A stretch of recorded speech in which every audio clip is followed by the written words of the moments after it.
더 나아가 메릴로 풍디는 폴 세잔의 그림에서 찾은 그 무언가와 마찬가지로 미중리의 소설 기법을 발휘한 클로드 시몽의 작품 속에서도 자신의 현상학적 사이와 깊은 협화음을 발견하고 있다. 말하자면 회화와 문학의 영역에서조차 결국은 철학적 사유가 관건이 되고 있다는 말인데, 이 사유란 신체를 통한 실제성의 구조화에 필연적으로 첨부되어 있는 것이다.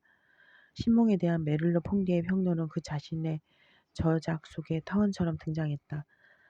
사라지기에 얼핏 찾기 힘들어 보이기도 했지만 우리는 이것을 근자에 발간되고 있는 그의 강의록과 유작을 통해 새롭게 이해할 수 있는 기회를 갖게 되었다. 그 가운데 가시적인 것과 비가시적인 것이 특별히 저러한 주제를 취급하고 있는데, 이른바 사례 세계의 내재한 순환적 골조로 영위되는 메를로 퐁디의 메타포란 인간과 세계의 공통되는 조직을 그 근간을 하고 있다는 차원에서 필경 선엄성이 구비된 은유 그 이상의 은유가 된다고 할 수 있겠다. 이제 우리는 메를로 퐁디가 플랑드르로 가는 길에서 만난 클로드 시몽의 누보르앙의 새로운 에크리튀르의 궤적을 지각 현상학적으로 요해하고자 한다. 20세기 문학과 감각성 차원 마르세 프루스트에서 클로드 사몽으로 이어지는 질문. 문학이란 무엇인가? 여기 소위 문학에 대한 우리의 질문이란 현상학적 피스펙티브를 통해 감각성의 존재론으로 열리는 철학적 개박성과 만나게 된다. 그래서 이 문제는 다음처럼 구체화될 수 있다. 즉, 어떻게 문학 작품은 문화 세계의 결정적 수정을 통한 창조, 다시 말해 하나의 절대적 새로움이 될 수 있으며, 그럼에도 불구하고 독자에게 선재하고 있는 펼치를 상정하는 것으로 이해될 수 있단 말인가. 새로움의 내재성, 이것이 좀 이상하지 않은가. 문학작품, 그것은 작가에 의해 창조됨에도 불구하고 독자에 의해 이해되고 있다. 왜냐하면 작품이란 그것이 소위 사물인 한 사물로부터 창조되는 것일 뿐 결단코 무로부터 창조되는 것은 아니기 때문이다. 여기서 말하는 의미의 사물은 다름 아니라 작가가 보는 것을 말합니다. 그런데 본다 함은 생각함이 아니라 따라서 본 것을 쓴다 함은 실제로 그것을 가공 처리함이다. 앙드레 말로에 따르면 작가의 창작이란 하나의 일관성 있는 변형이 된다. 독자는 그것을 자신의 지평 속에 간직하고는 있었지만 그것을 말해보리라고는 생각하지 못했던 것이다. 그런데 여기서 자신의 지평 속에 간직함이란 무슨 의미인가?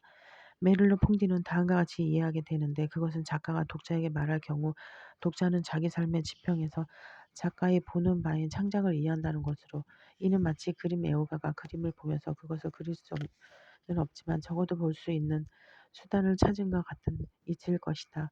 그리고 작가의 일관성 있는 변형이란 그 무엇도 온전히 만들어지지는 않았음에도 결국 완성되는 창작이며, 변형 역시 모두가 할 수도 있는 것이지만 모순 없이 수행하는 것이다. 저자는 자신의 신체 도식에 속한 몸짓들로 가시적인 것을 취급하는 독특한 방식을 통해 가장 적절한 의미의 그 자신이 된다.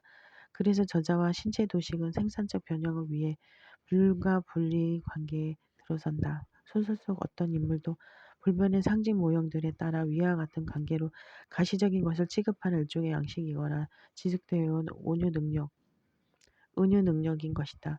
여기서 말하는 가시성은 감각성 일반과 마찬가지로 질감 조직 자체의 소유가 아니라, 건축물에 비교하자면 적자와 물매 그리고 유형별 입체감의 소유, 이른바 차원들의 구축이다. 가시성의 이런 메커니즘을 8홀에 적용해보며 이건 역시 순수 고인물이 아니라 저러한 시각구조가 구술된 것과 같으며, 의미 형성을 그대로 베끼지 않은 간접적 언어, 즉 그것의 구조화이다. 게다가 작가가 아닌 사람, 곧 독자는 항상 아무것도 말할 것이 없는 듯한 인상을 주지만, 그럼에도 불구하고 무언가는 표현되고 있으며 그는 그것을 이해하는 것이다. 이렇게 가시적인 것들의 다양성뿐만 아니라 그들 사이의 공통점에 대해서도 예술적 목차에 따른 변형을 일관되고 무모순적인 특성을 지니게 된다. 가시적인 것들은 동일 질서 속에 다양한 돌출, 즉 요철 입체감을 내포하면서 동일 본질에 참여하고 유사한 차이들을 서로에게 증언하는 메타포가 되기도 한다. 그래서 세계는 보고 말한 것에 의해서가 아니라 보지 않고 말하는 것으로 규정되는 것이다. 이것이 무슨 말인가? 이 세계라 본 것과 보지 않은 것이 말한 것과 말하지 않은 것의 차이에 따라 명확하게 된다는 말이므로 결국 보지 않은 것과 말하지 않은 것이 바로 양자 사이의 차이를 지칭하게 된다. 유컨대 저자됨이란 다름 아니라 본 것과 보지 않은 것 사이에 및 말한 것과 말하지 않은 것 사이에서 내재한 차이 자체라 해도 무방할 것이다. 그러므로 저자의 문제는 바로 이러한 은유적 시각이요 이 균열 자체이며 전부가 아닌 양식이며 따라서 하나부터 열까지 그 어느 것도 완벽하게 만들어지지는 않았을지라도 창작은 가능한 것이다.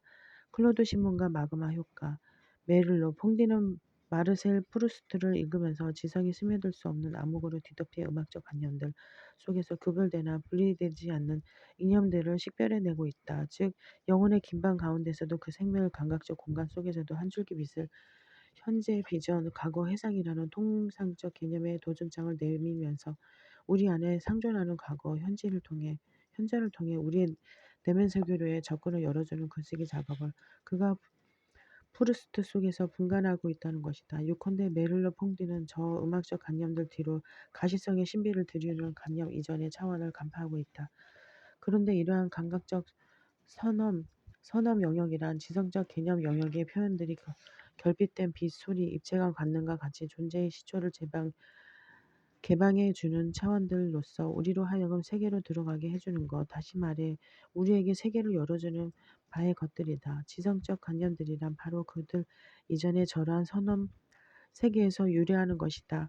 이렇듯 문예는 고전 철학이 비켜간 대문자 이의 존재 경험, 다시 말해 풍부한 사유 생식력으로 우리를 인도하는 것이다. 한편 메를로 퐁디는 클로드 시몽의 소설을 통해서도 새로운 문학의 길이 열리는 것을 목도하게 된다. 이른바 비구상적 글쓰기로의 접근이 그것인데 이는 우리의 존재 현장으로부터 지각과 인식 그리고 회상의 대상이 되는 사물들, 인물들, 현장들, 계기들을 횡단하여 이것들과 우리 자신이 혼용된 마그마를 의사감각화 하는 시도인 것이다. 이러한 융합성이야말로 시몽의 논리는 새로운 문학의 개척지가 된다. 클로드 시몽이 가져다 준 가장 큰 신선함은 외부 존재자와 공간 및 시간 그리고 사람들을 더 이상 그것들의 형태에 따라 외적 형체나 외부 윤곽 그리고 원근법으로 구성하지 않는 대신 뚜렷한 윤곽선을 필요로 하지 않는 게슈탈트를 조성하고 우리가 겪은 각각의 경험이 채취되는 모터와 같이 온전하게 존재하는 그 무엇, 다시 말해 일종의 융복합성 마구마로 항상 드러나는 전체성으로 만들어버린 것이다. 물론 프루스트도 고전적 이야기 모델과의 관계를 끊었다. 그는 시간의 출현의 길을 터주게 되었는데 그것도 원초적이고 야생적인 시간성, 그래서 지금 막 발생 중인 시간으로 통로를 예비하였던 것이다. 그는 연속적인 계승 질서에 저항하면서 돌발적인 창조 질서를 우선으로 여겼다.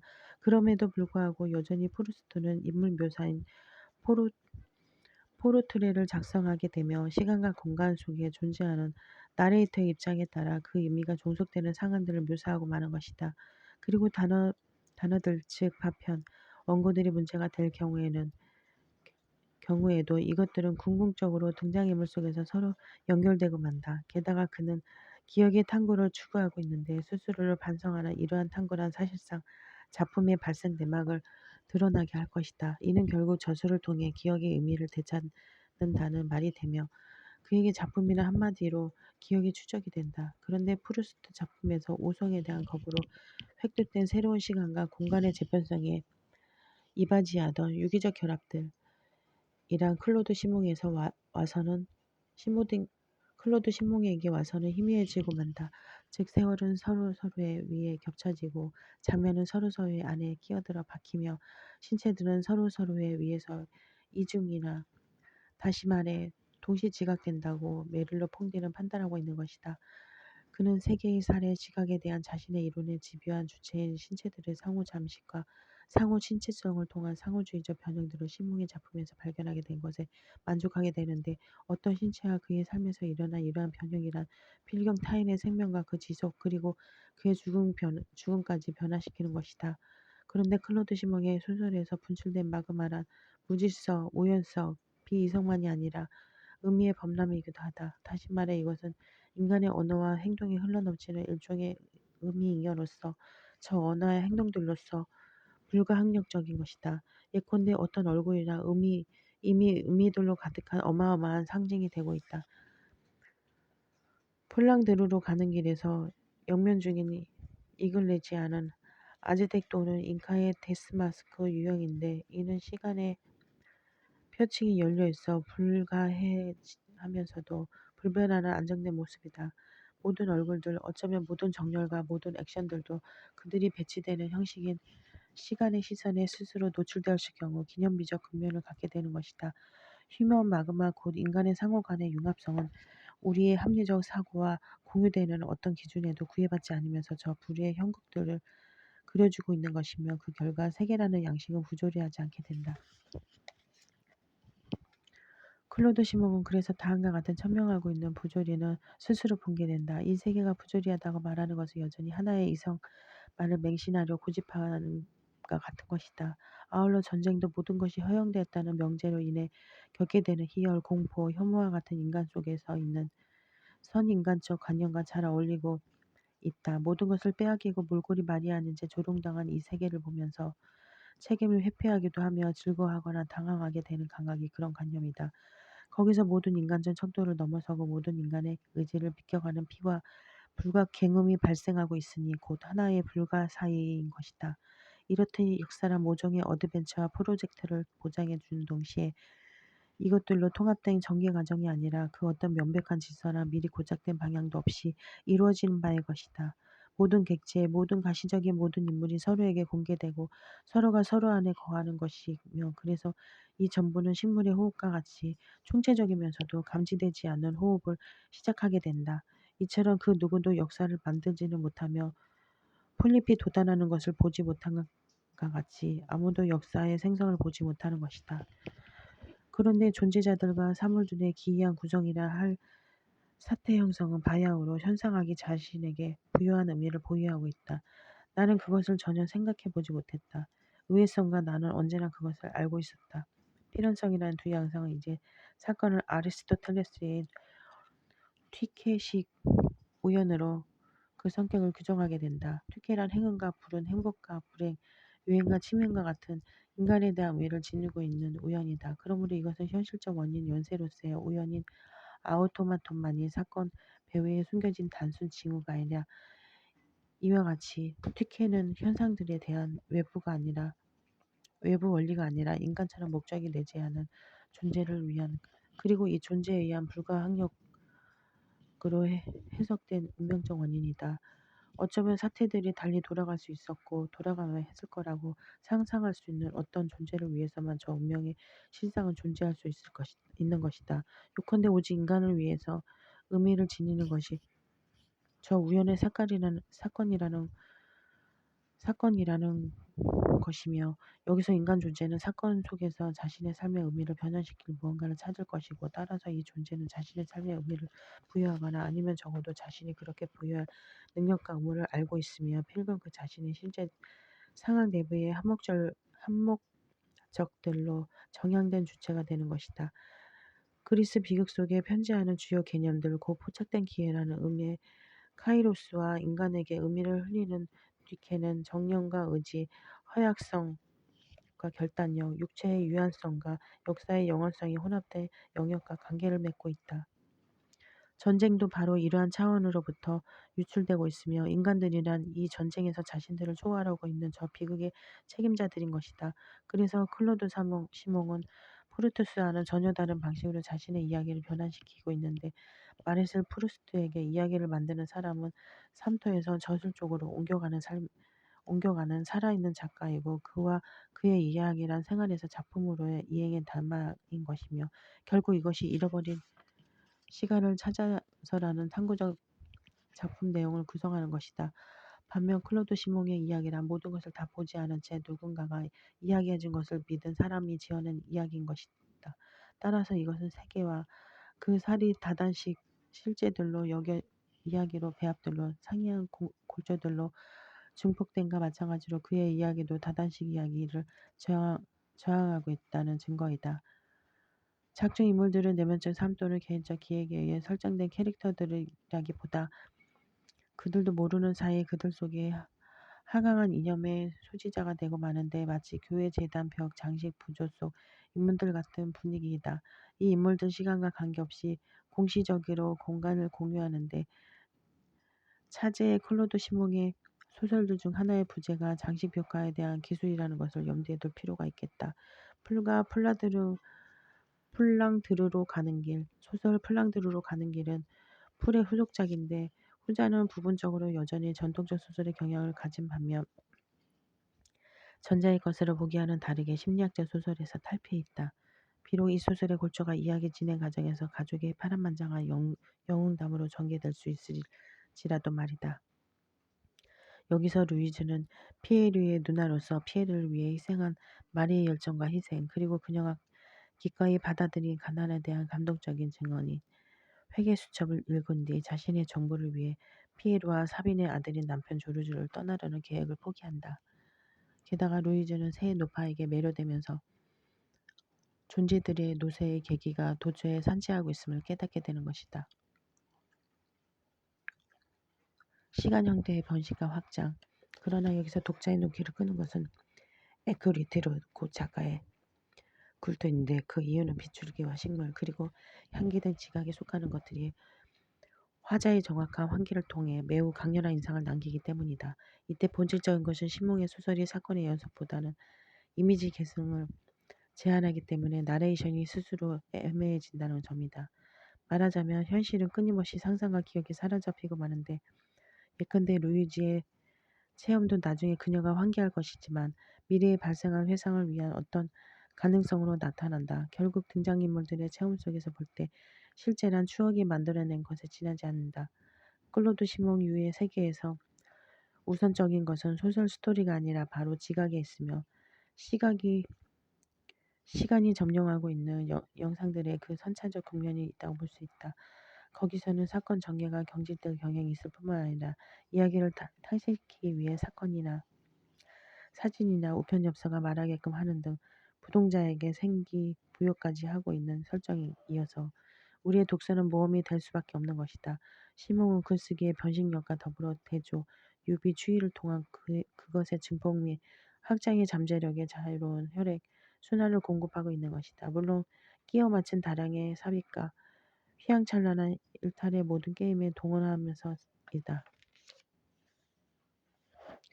이와 같은 번식 능력과 증폭 방식이 플랑드르로 가는 길에 그대로 적용되고 있다.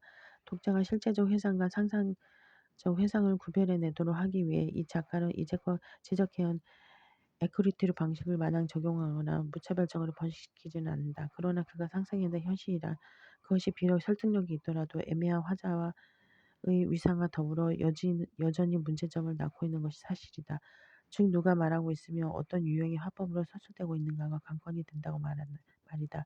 지각은 물론이고 화상 속에서도 모든 것은 동시발생적이지만 파편처럼 흩어져 있고 혼돈같이 무질서하다. 이제 에크리티르는 자신의 핸디캡인 연대기적 서술성을 극복하기 위해 사건 기록적이고 선형적인 크로놀로지를 모자이크식 상감 제공으로 대체하게 된다.